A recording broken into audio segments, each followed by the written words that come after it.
asked Mr. Cantor's office for a response to the ads which single out legislators who voted against the president's bill. This morning, Politico got a response from Mr. Brad Dayspring, Eric Cantor's press secretary. The email read, "You could post this as my response." Enclosed was a link to a web parody of an old AFSCME public service announcement. The mock ad features a guy what sounds like Paulie Walnuts describing the union and cursing a blue streak as he does so. So Politico, following Mr. Dayspring's instructions, posted the dirty web clip in a post entitled, "Cantor's effing response." Here's that response, heavily bleeped for your freaking protection, Scoonge. Hey, on your way to work tomorrow, instead of sitting around with your finger up your look around.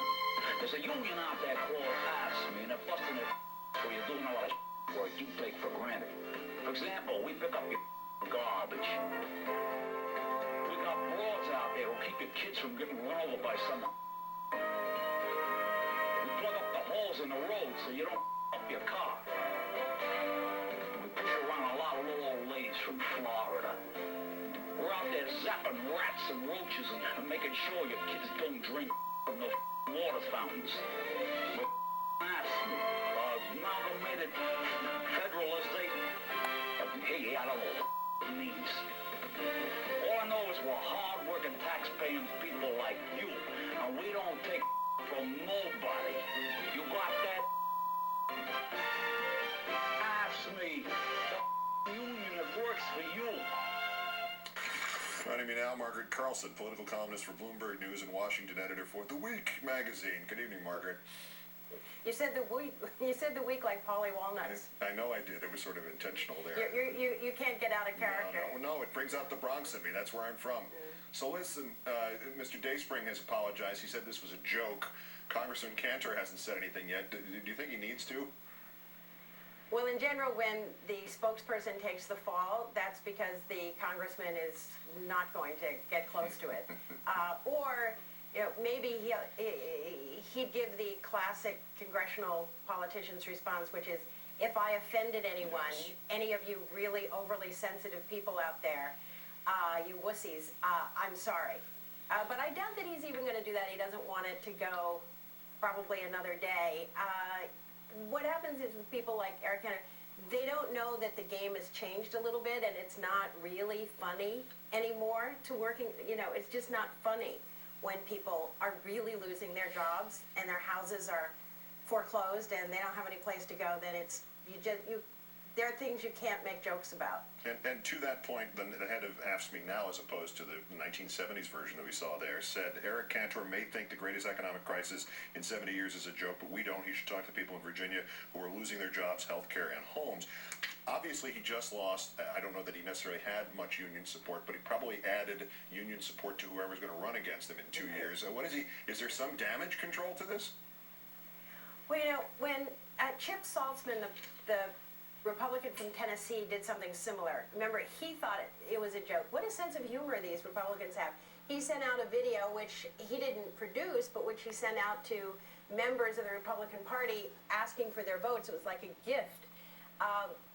He's later said, well, he hemmed and hawed, not a full-fledged apology, but kind of went, hey, and by the way, he had to drop out at the very last minute. He dropped out of the voting. Eric Cantor might not see this as a problem until he's closer to the voters. Right this minute, he might think he gets by with it. It will depend how an opponent uses it.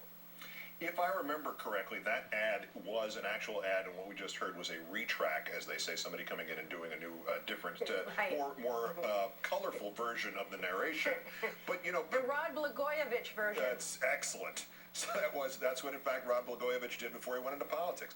But beyond the 14 bleeps, the thing, again, emphasizes, while it's part of a political controversy, how the members of that union really do, a lot of the heavy lifting in the country, and that many people like Eric Cantor refuse to acknowledge. I mean, in an ironic way, is this going to help Americans figure out that little irony that we saw last November, that the party that uses Joe the Plumber as its poster boy was actually out there, ridiculing Joe the Plumber today?